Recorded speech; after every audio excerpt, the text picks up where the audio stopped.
Muy buenas fotografinautas y bienvenidos a un vídeo más en los que hacemos entrevistas a amigos de la casa y hoy tenemos un amigo que seguro que muchos ya habéis visto alguna vez por aquí, que es Pablo Gil. Pablo, bienvenido. Muchas gracias, un placer estar ahí contigo. Bueno, te presentamos. Pablo, los que no lo conozcáis, es fotógrafo, director de foto, además es un pilar fundamental de su productora de Camándula Producciones. Y cuéntanos, bueno, seguro que muchos ya te han visto por aquí relacionado con fotografía, sobre todo con todo el tema de gastronomía, ¿no? Que es Sí, por así decir, tu personalidad más conocida. sí es una de las grandes especialidades que tenemos en el mundo gastronómico y, bueno, aparte del producto, ¿no? Algo que a mí me encanta personalmente y, bueno, en general pues le damos un tratamiento muy cuidado, muy mimado y intentamos sacar la mejor cara del mundo gastronómico. No siempre del mundo hostelero, ¿no? Porque la gente suele relacionar más el tema de la fotografía gastronómica, enseguida lo relaciona con el restaurante, pero la fotografía gastronómica es mucho más, es súper amplia, o sea, hay muchísimo trabajo fuera de los restaurantes, ¿no? O sea, industria alimentaria, quinta gama, etcétera, y hay muchísimo donde recorrer. Si uno tiende a pensar en un bar, un restaurante, imagínese las típicas fotos, ¿no?, de los Sí. platos combinados, pero es un mundo muy extenso, el mundo de la fotografía gastronómica, desde el punto de vista que uno coge muchas veces, hoy en día hay mucha industria del libro de recetas, libros culinarios, También. que son una delicia en cuanto a imágenes, en cuanto a fotografías. Hay muchos libros que en cuanto uno abre, ve lo cuidado que está, no solamente lo que es la comida en sí de la foto, sino todo lo que rodea, todo. Cuéntanos un poco cómo es ese proceso cuando vas a fotografiar algo, porque claro, no solamente en muchas de tus fotos encontramos solamente lo que es el alimento en sí, Ujú. pero hay en otras en las que encontramos todo un mundo que lo rodea. Sí, o sea, ahí has sacado un tema interesante que es el mundo editorial. Los libros de gastronomía es donde quizá vemos las imágenes más excelsas, ¿no? Por decir, las que están mejor tratadas Mm. porque pues, normalmente vienen relacionadas con grandes chefs. Pero bueno, también, mira, hace poco, tan un poquito como hace unos días, ha salido un libro que es sobre especias en el que yo he hecho las fotografías. Esto también es un trabajo de fotografía gastronómica, ¿no? Porque son fotos de especias, no son recetas en sí, ni son platos que se comen, pero es un reto porque bueno, fotos, muchas de ellas incluso macro, ¿no? Para ver detalle de texturas, cosas que te sorprenden, ¿no? Que no te metes dentro de cómo es el cilantro, bueno, hay mil ejemplos. A veces yo mismo me sorprendía de los resultados de las imágenes, ¿no? Luego lo que me decías del tema de los platos, pues sí, generalmente hay una narrativa. A mí siempre me gusta el contar una historia que es la historia de mi cliente. Es decir, no es que sea mi historia, es decir, yo puedo aportar ideas, yo puedo aportar determinadas cosas de mi cosecha, pero al fin y al cabo el cliente lo que tiene es una necesidad de comunicar y tiene que contar su historia, ¿no? Es decir, si es un plato para vender esos platos, si es un plato para vender una fábrica de croquetas o si es un plato porque, bueno, pues vende caza especialmente orientada al mercado anglosajón. O sea, puede haber muchas variedades, o porque sea un restaurante de un hotel de, de cuántas estrellas tienen los Mm. hoteles, pero entonces hay siempre una historia que contar. Entonces, en función de la historia que tú quieras contar, vas a añadir o vas a restar elementos, ¿no? Te puedes ir a un estilo más minimalista o puedes hacer una cosa un poquito más tradicional, contar pues, que estás en la cena de la abuela, o decir, bueno, este tipo de cosas que siempre apoyan el que un producto parezca más natural o menos natural. Si quieres alta cocina, pues siempre vas a ir más al minimalismo, porque el producto, es decir, el plato va a destacar por sí solo, va a ser como, bueno, yo soy aquí la estrella, ¿no? O sea, no necesito nada. Ponme una Ya. luz bonita y ya salgo bien, ¿no? Es decir, ahí el fotógrafo, la misión importante es la de no estropees lo que ha hecho el chef, como regla general, y a partir de ahí si lo puedes mejorar, pues estupendo. Una parte muy difícil de ese trabajo es cuando uno tiende a ver ese tipo de fotografías, sobre todo como decías, ¿no? En alta cocina encontramos, además en muchas de tus fotos vemos una iluminación a lo mejor que simplemente el resto del plato es negro, que simplemente la comida está sobre un metaquilato o sobre Uh un -huh. plato que es totalmente plano, pero muchas veces tendemos a ver la foto y pensar en el producto, la comida, pero no en las horas de proceso que lleva la fotografía y en cómo afectan ese tiempo o esas jornadas de trabajo a la propia comida. Así que muchas veces hay que trabajar a lo mejor no con alimentos en sí, sino con otras cosas que emulen ese aspecto. Sí, ahí cuando trabajamos en un entorno hostelero, las fotos son más rápidas. Generalmente si tú trabajas, imagínate, por poner un ejemplo, un hotel que tenga, un restaurante que tenga una estrella Michelin o que sea alta cocina, no hace falta que tenga estrella Michelin, pero bueno, que sea alta cocina. Lo normal es que te hayan pasado previamente cómo es el plato, porque el chef ya lo tiene madurado, ha hecho sus fotos con el móvil, con lo que sea, pero tú ya sabes cómo es la estructura del plato, sabes incluso cuál va a ser la vajilla que va a utilizar, porque es algo que el chef ya ha decidido conjuntamente con lo que emplata, es decir, esto no es algo al azar. Cuando hablamos de ciertos niveles gastronómicos, el chef piensa el plato con el emplatado y con el utillaje o la vajilla que lo va a contener, ¿no? Entonces, toda esa información te llega antes de la sesión, nosotros la pedimos y yo ya tengo una idea aproximada de cómo voy a iluminar. Me gusta hacer iluminaciones diferentes según sean los platos, porque hay estructuras distintas, hay estructuras más verticales, estructuras más planas, entonces en función de eso yo le voy a aplicar una luz u otra. Esto para mí es la preproducción. Entonces, cuando yo voy a la sesión, cuando me saquen el plato voy a tardar relativamente poco, pues ya habré colocado las luces, cuando ya tenemos todo más o menos montado, es decir, yo generalmente tengo 2-3 luces con cierta movilidad y suelo trabajar con la cámara en la mano, no suelo trabajar a trípode, salvo que por técnica, porque alguna foto me lo va a requerir, lo vaya a hacer, pero generalmente suelo trabajar con la cámara en la mano y hago mucha búsqueda de los encuadres, ¿no? Siempre hago un trabajo de exploración con cada foto y me doy unos 10 minutos y siempre pregunto al chef cuál es el tiempo de deterioro de ese plato, ¿no? Porque no es lo mismo que tú hagas pues una proteína, la que sea, con un napado, que es echarle una salsita por encima, pero si eso aguanta, más o menos, pues 10 minutitos, 15 minutos te va a aguantar. ¿Qué pasa? Que esa salsa se va a empezar a deshidratar, los bordes empiezan a ennegrecer porque se deshidrata, entonces pues a partir de 10 minutos empieza a deteriorarse.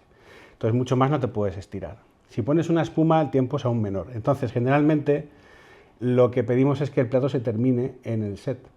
Entonces el chef lo ha emplatado, esto es una cosa que hemos hecho incluso en algunos talleres que hemos hecho con Fotografía Arte, el chef emplata en el set y hacemos varias fotos para que la luz esté ok, lo termina y se hace la foto, o las 2 o 3 fotos ya que hemos buscado y que nos gustan. Entonces no necesitamos en este caso que los productos sean artificiales o que sean químicos extraños. Es más, sobre todo cuando mejor es el producto, más subimos de ese tipo de estrategias. Esto se utiliza mucho más en la fotografía comercial pura y dura, publicitaria, donde generalmente vas a hacer por ponerte otro ejemplo, fotos de helados, pues un helado falso. ¿Sabes? Si yo tengo que hacer una iluminación, preparar todo, pues no puedo tener un helado porque se me derrite, ¿no? Claro. Todo el mundo entiende esto. Pues haces un helado falso que sí que la receta está en mi libro, jajaja. Pero vamos, que... He venido a hablar de mi libro. He venido a hablar de mi libro. No, es una receta muy sencilla. O sea, al fin y al cabo es un aglutinante, un espesante, colorante y haces una masa que parece helado, la puedes poner luego virutas de chocolate, lo que tú quieras, y la colocas como doble de luces. Si el fabricante o el cliente es alguien que hace helados, va a querer su helado de verdad. Entonces tú ya tendrás en la cámara de congelado, del congelador sí, el helado preparado, tendrás ¿no? Ya bolas hechas con una temperatura más baja para que aguanten más tiempo. Pero claro, esas bolas se han hecho a la temperatura correcta de consumo, porque claro, es una cosa que no solemos tener en cuenta, es que el consumo del helado normalmente tiene que estar en -5, -10 grados aproximadamente. El congelador suele estar a -20. Entonces, por eso siempre te dicen que esperes un poquito. Entonces, ese rango de temperatura ahí me sirve para que el helado de verdad me aguante un ratito más en el set. Pero a veces no es suficiente, entonces utilizamos el helado falso para hacer el doble de luces y colocar todo. Claro, está todo listo. Claro, y cuando está todo listo, quitas el falso y utilizas el del cliente. Que el cliente es otra cosa, lo importante es el plato de pasta y el helado es como un atrezo, pues sí, que la foto va a ser una decoración de una caja. Dejas el helado falso y ya está, y no pasa absolutamente nada, porque además es que cuela, pero increíble. Y en muchos de tus trabajos, además, hemos visto cómo trabajas no solamente con una fotografía, sino componiendo con muchas fotografías, como puede ser pero que es una hamburguesa con todas sus capas, o sobre todo batidos con muchas salpicaduras, con... ¿Cuánto tiempo hay detrás de la exploración para llegar a ese... ¿Es más algo personal tuyo o ahí también importa mucho el cliente o por efecto el chef? Pues en este caso en concreto, ese tipo de foto, yo las estoy haciendo desde hace ya más de 10 años y surgió, yo tengo una serie de fotos así, ¿no? Esta serie surgió por un cliente. No es que yo un día me levantara y dije, voy a hacer fotos flotando, que entonces no estaban de moda, ahora están bastante de moda y se hacen mucho. En aquella época pues, nadie las hacía, pero es cierto que yo me inspiré en un cuadro de Dalí para hacer esto. Sí, porque, de hecho es una cosa que, voy a repetirlo, lo cuento en mi libro. Pero es importantísimo que la gente sepa que lo que nosotros podemos aportar como fotógrafos se ha inventado hace mucho tiempo por otras personas que tal vez no hacían ni fotos o pintaban, ¿sabes? Entonces a mí me parece muy importante el alimentarnos, pues sobre todo de las pinacotecas, me parece súper importante. Entonces, tenía un cliente que tenía una necesidad que era de, yo quiero enseñar que mis hamburguesas tienen los mejores ingredientes, que son todos naturales y que se vean perfectamente. Entonces dije, bueno, pues la mejor manera de enseñarlo es como si hiciéramos un dossier y los tiráramos. Un acordeón por separado. Exactamente, todo separado. Ah, pues fenomenal, maravilloso. Bueno, pues tanto fue así que le quedó gustando, hicimos una primera foto.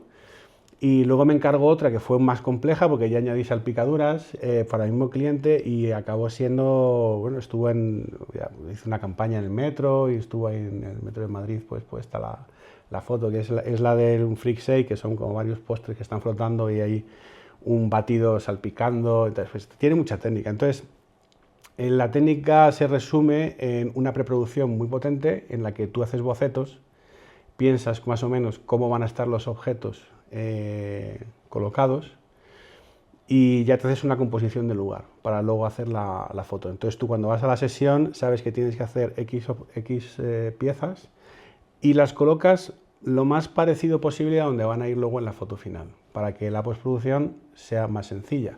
La luz esté bien colocada, todo tenga coherencia y no tengas que hacer demasiada postproducción. Ahora mismo con la inteligencia artificial generativa, este tipo de postproducción se ha simplificado mucho, pero claro, hace 10 años las cosas no eran tan sencillas como ahora lo son, que aún así ese tipo de fotos sigue siendo complicada, porque tienes que hacer las fotos de los distintos objetos. ¿Qué pasa? Que incluso si hay algún objeto que no te gusta cómo ha salido la foto, pues dices, seleccionas y dices, cámbiamelo por otro y puedes ir probando.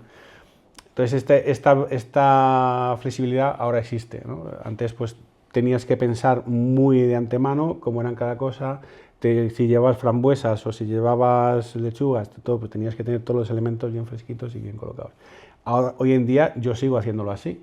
¿Qué pasa? Que tienes el margen de que, bueno, pues si algo no me gusta, lo puedo cambiar a posteriori o incluso puedo hacer una mini foto de otro objeto y lo sustituyo después. Porque esto al final es un trabajo de capa, capa, capa, capa y la postproducción se cierra así, ¿no? Haces luego un poco de arte final y a positivar no, pero a exportar. Decías antes que trabajabas mucho con la cámara en la mano, entiendo que en esos trabajos no, son más de un set, un trípode, que no se toque la cámara. Exacto. Y ir poniendo delante de la cámara los diferentes, con la misma iluminación, los diferentes Exacto. elementos. Aquí no se mueve absolutamente nada, excepto, o sea, la cámara queda fija conectada por Tethering al portátil, yo siempre trabajo así, incluso cuando estoy con cámara en mano, siempre trabajo con cable al Capture One y luego pues en este caso sí, cámara anclada al trípode, la R5 la dejo mandando las fotos al portátil y las luces no se mueven para nada e intentamos que todas las posiciones de los objetos que fotografiamos no hagan oclusiones de luz extrañas, por comodidad la postproducción, ya te digo, Ya. porque lo que nos importa es el objeto en sí. Las sujetamos o con hilos de nylon o las pinchamos con palillos muy finitos.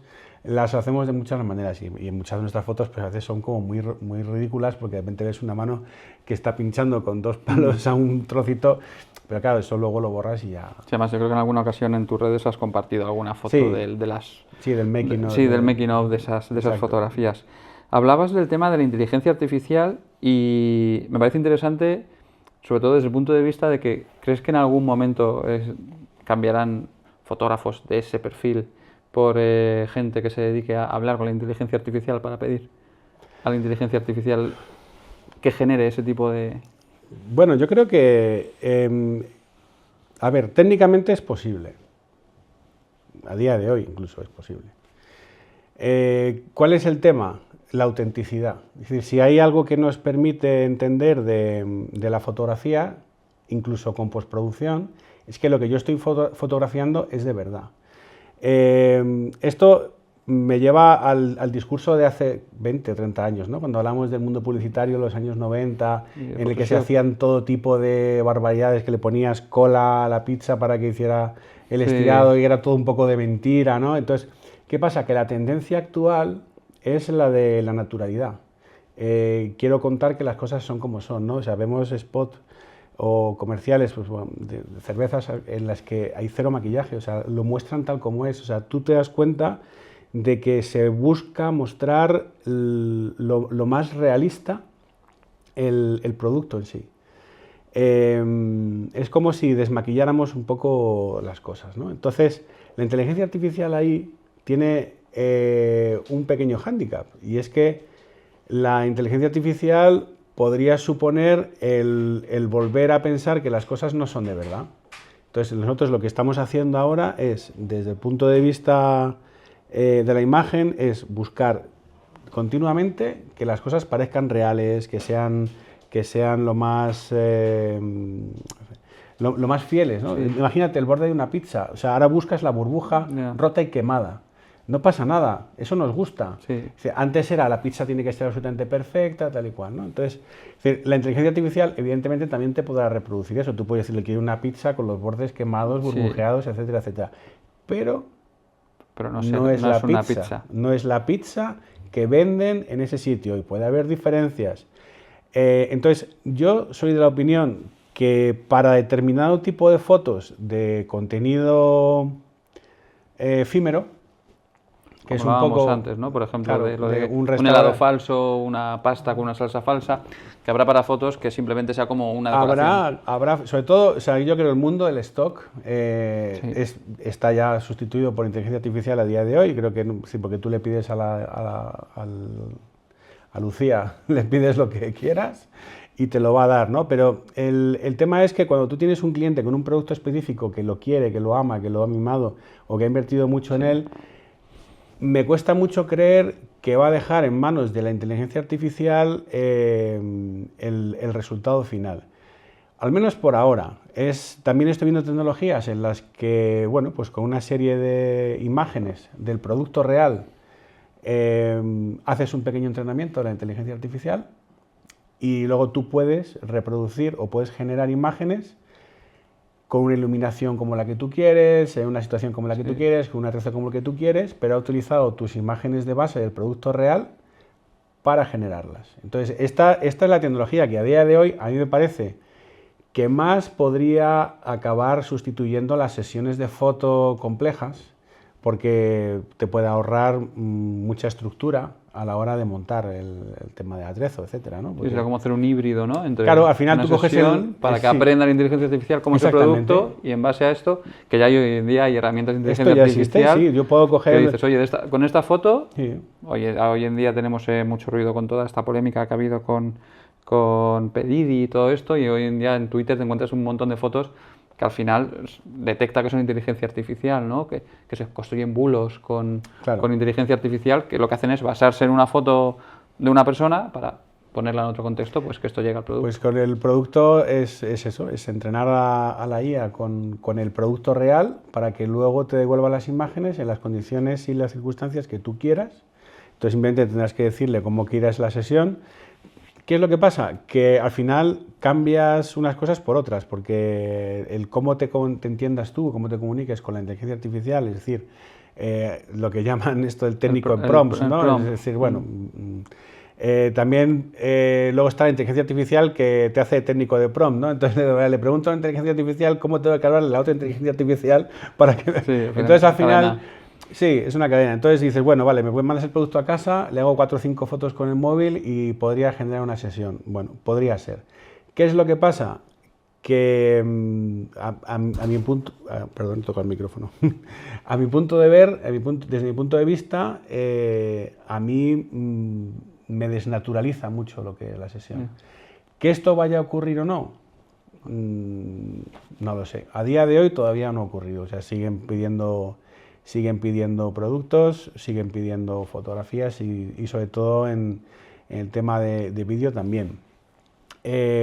Las herramientas están evolucionando muy rápido. Está el tema de los copyright, que es súper importante, porque todas las inteligencias artificiales que se han entrenado con imágenes que no tenían el copyright, pues a día de hoy están proscritas, están apartadas, no se pueden utilizar para trabajos reales.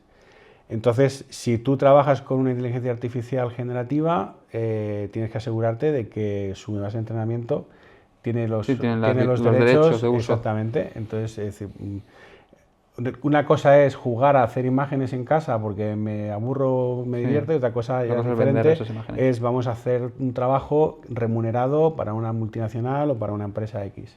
Entonces, ahí hay ciertas cosas que tienes que tener garantizadas. Y a día de hoy no podemos olvidar que las herramientas de inteligencia artificial son todo betas, en las que nosotros somos los conejillos de India que estamos alimentándolas, y ya hay herramientas de postproducción profesionales de pago que funcionan. Por ejemplo, Adobe tiene una que yo uso mucho, y esas están muy bien. Es decir, a día de hoy ya son un aporte, aplican una reducción de horas y son funcionales. Esto seguirá evolucionando. Sí, como comentabas antes, de cambiar una pequeña cosa, una parte, ¿no? Que sean Exacto. cambios menores en Sí. una fotografía ya. Sí, bueno, tiene sus captada. límites, porque hay una de las cosas que a mí me pasa, por ejemplo, cuando trabajas con imágenes de alta resolución, porque no es lo mismo trabajar con imágenes para Instagram que trabajar con una imagen de 60 megapíxeles, como ejemplo la que te da la R5. Si yo quiero reconstruir algo más del 5% de mi imagen de una Sony A7R5, pues es que Sí, ni con el ya. Photoshop puedo, porque tengo un límite de 1000 por 1000 píxeles en la reconstrucción de IA.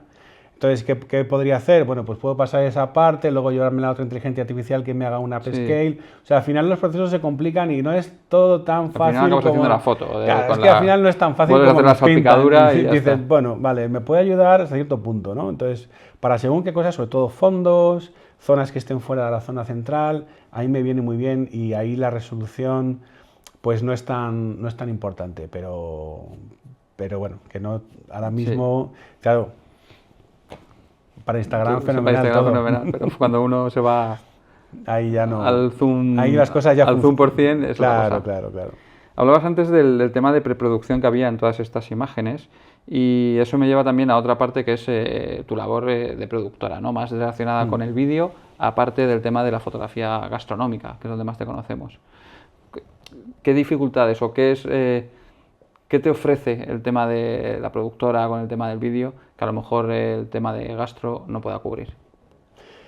Bueno, la productora en sí es una empresa en la que puedes ejercer muchos trabajos diferentes, ¿no? Es decir, por un lado tenemos la pata de fotografía, que es la que hemos estado comentando, y por otro lado están las videoproducciones. Las videoproducciones, pues, evidentemente también hacemos cosas muy especializadas en clientes de producto gastronómico, en vídeo, pero también nos metemos mucho en el tema pues, corporativo, ¿no? Empresas que necesitan comunicación interna, por ejemplo, o incluso publicidades pequeñas también hacemos mucho. Nosotros tenemos muy buenos clientes como departamentos de marketing directos de empresas grandes o agencias publicitarias, ¿vale? Esos son un poco los clientes más importantes que a día de hoy la productora tiene.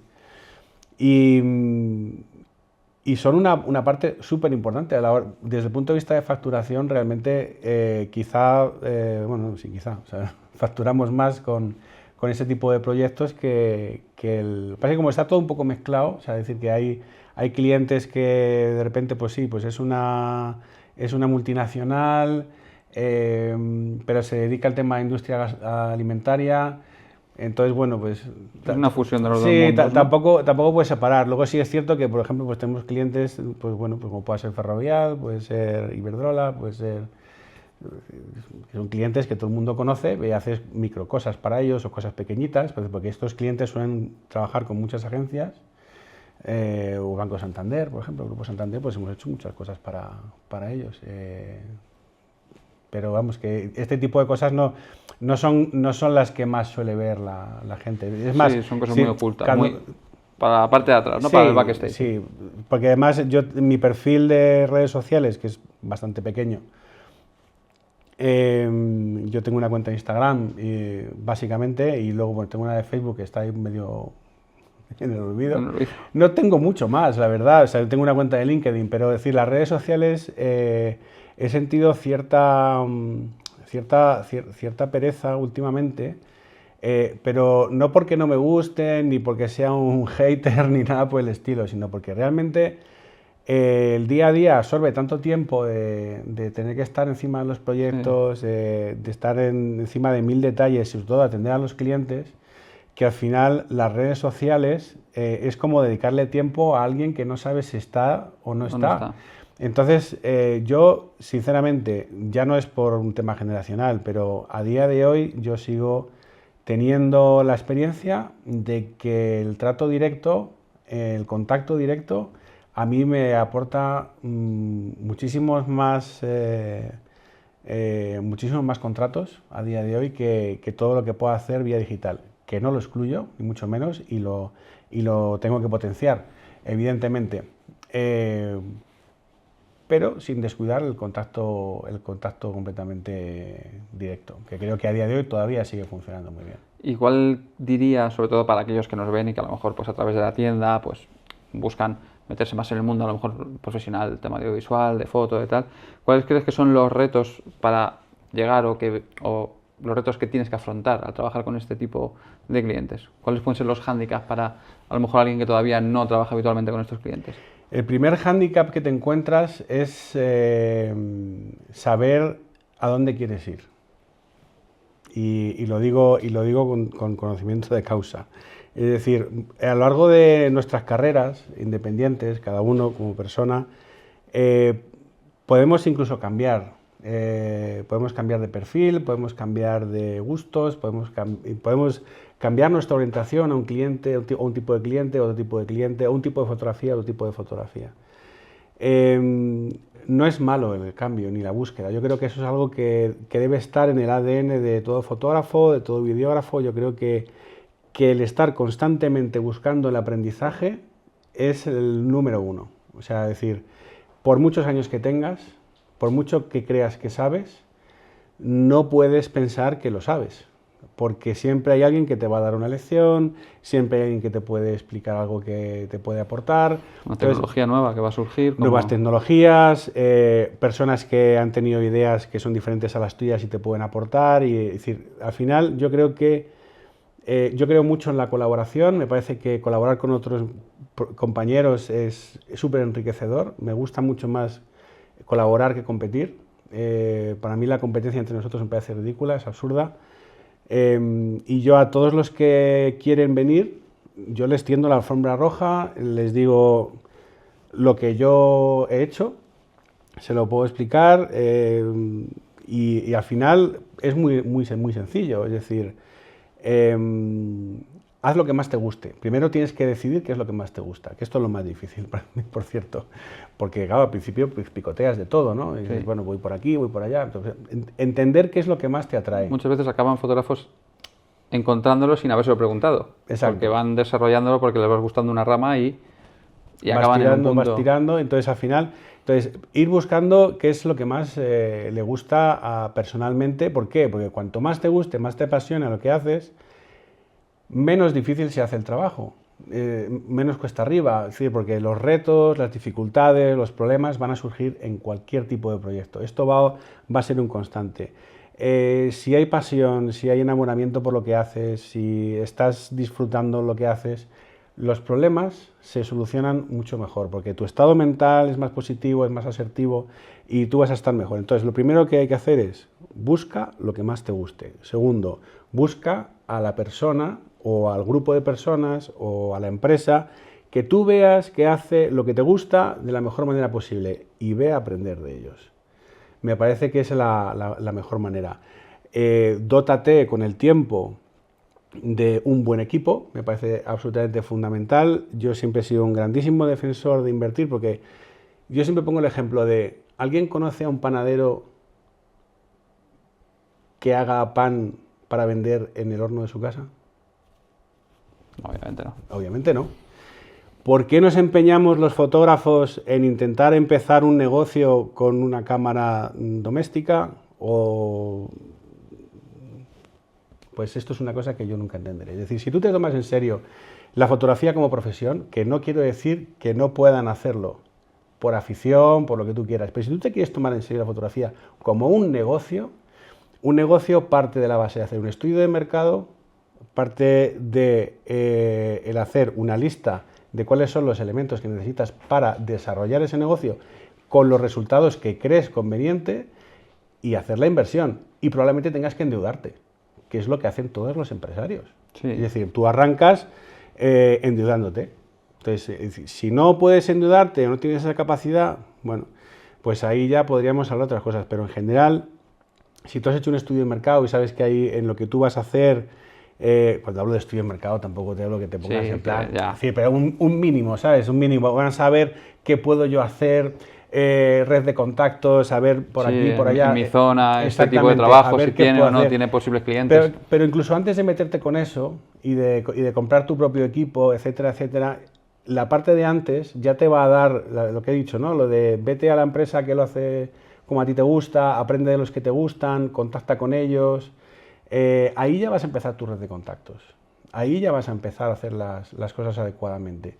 Porque también están las escuelas, por supuesto, que puedes aprender un montón de cosas. Pero es decir, el contacto con la empresa y con la empresa final creo que es muy, muy importante para que el contacto sea real y veas un poco cómo está el mercado en realidad. Porque claro, según lo que hagas, o sea, las hay de todos los colores.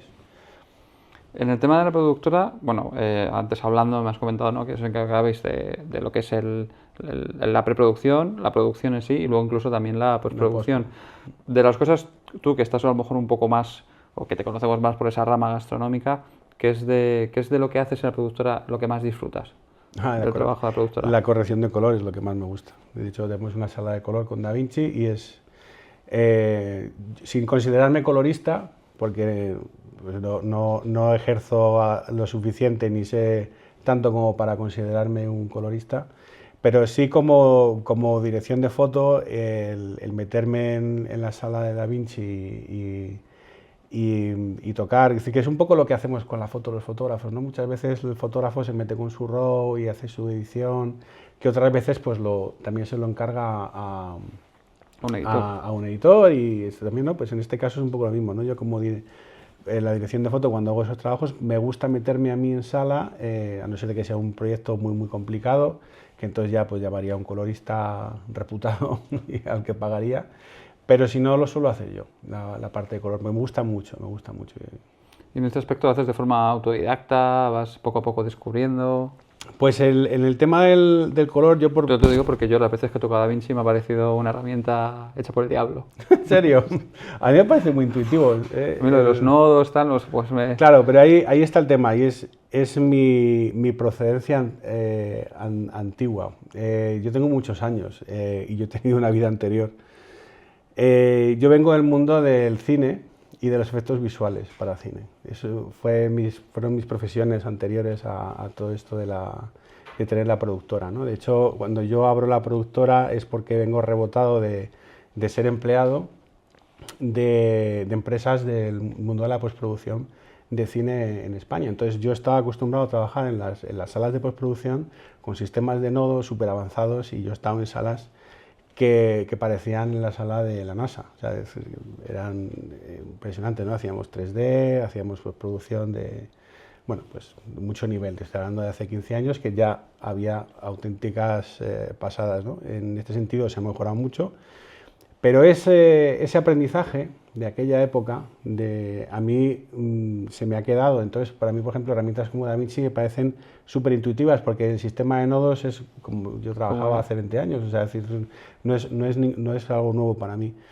Y luego pues el tema de trabajar con la mesa, con la consola y las ruedas, pues también me parece súper familiar. De hecho, recuerdo épocas en las que nosotros teníamos una sala con otro software que se llamaba Nucoda, y ya entonces se trabajaba con consolas con ruedas, ¿no? Es decir, esto son cosas que llevan mucho tiempo y que yo conozco hace muchos años. Otra cosa es que ahora yo me esté metiendo a operar porque me gusta, etcétera, ¿no? Pero ese bagaje quizá me da esa facilidad para meterme. Entonces, con DaVinci yo sí he sido completamente autodidacta. Me ha parecido muy sencillo. De venir de donde vengo, porque yo manejaba softwares realmente muy complicados con los que yo me formé, entonces es que te vas a reír, pero no existía Internet. Ya. No, tampoco Bueno, me río. existía, pero es decir, que no existía YouTube, no existían ninguna de esas herramientas. Entonces, ¿cómo nos formábamos en aquella época? Bueno, pues te venía un tío de Estados Unidos, venía 2 meses a tu empresa y te daban una formación, por supuesto en inglés, y te enseñaban el software que acababa de salir, o bien te mandaba a la empresa, viajabas tú a Estados Unidos o donde fuera y te daban un training, ¿no? Entonces era la forma en la que nos formábamos en los años 90, o sea, decir, que era como funcionaba. Hoy en día, pues evidentemente las cosas son muy diferentes, ¿no? Entonces, con las posibilidades que tienes bueno, tengo una duda de cómo se hace esto en DaVinci, bueno, pues tienes 1000 recursos para ver si hay una cosa que puntualmente se te olvida y ya está. Pero generalmente es una herramienta relativamente sencilla para, si le dedicas el tiempo, porque el problema de todas las herramientas es el de siempre, que si no le dedicas tiempo frecuente, esas cosas se olvidan. Y ya te anticipo, con cuantos más años, más se olvidan. No se olvidan. Sí, por desgracia sí. Entonces hay que estar como muy de continuo, ¿no? Dándole Esto pasa con los menús de las cámaras. También. Tendemos a decir que son muy complicados porque se nos acaban olvidando. Así que por tu parte dirías que DaVinci hoy en día es la herramienta de edición de vídeo a tener, o sea, bueno, a utilizar, por así decir. Se está empezando a utilizar mucho en edición de vídeo, lo que sí es la herramienta de corrección de color. O sea, está a nivel... El germen, ¿no? De DaVinci, que era por lo que sí, siempre ha sido exactamente. DaVinci. De hecho, en la industria cinematográfica es la herramienta que más se utiliza ahora mismo en Hollywood como corrector de color. Se ha avanzado tanto, se está llenando tanto y se está diversificando tanto que como editor se está intentando abrir campo. ¿Qué pasa? Que los grandes editores, montadores de cine y de vídeo, pues siguen trabajando en sistemas como Avid, ¿no? que bueno, pues son los que manejan. Estamos hablando de personas que tienen a lo mejor mi edad y que toda la vida han estado haciendo edición o montaje de películas, ¿no? O sea, es decir que entonces DaVinci en ese sentido, en lo que es editar los clips puramente dicho, no es seguramente la herramienta más utilizada, pero en corrección de color evidentemente sí. O sea, y desde mi punto de vista, perdón, he vuelto a tocar el micro. Casa del herrero. Cuchillo de palo. Entonces, como corrección de color es la misma la herramienta más evolucionada. De hecho, se utiliza pues, en Netflix, evidentemente, en Sequoia, ¿no? De estos grandes estudios de producción que tenemos aquí en Madrid, esa es la herramienta que usan también, unas salas enormes, maravillosas, certificadas y se usa DaVinci. Bueno, Pablo, pues hasta aquí está este ratito charlando. No hemos hablado al final mucho de tu libro, pero bueno, muchas de las cosas que hemos hablado salen en tu libro. Mis 2 libros. Tus 2 libros. Hemos venido a hablar de mis 2 libros. De tus 2 libros. Sí, tengo dos libros, el de fotografía de producto y el de gastronomía creativa, ¿no? Que son un calco, o sea, de lo que hemos hablado hoy, en el que se habla de todo, desde industria, producto, cómo se hacen las fotos, pero sobre todo también cómo empezar a trabajar en este negocio. Hablo mucho de eso, hago mucho hincapié en tema de tarifas, en tema de impuestos, ese tipo de cosas que no sueles ver. A mí me pareció muy interesante tener algún capítulo en el que contarle a la gente pues ese tipo de cosas que yo creo que son necesarias. Incluso he puesto presupuestos reales míos en el libro sin ningún tipo de problema, yo no tengo nada que esconder.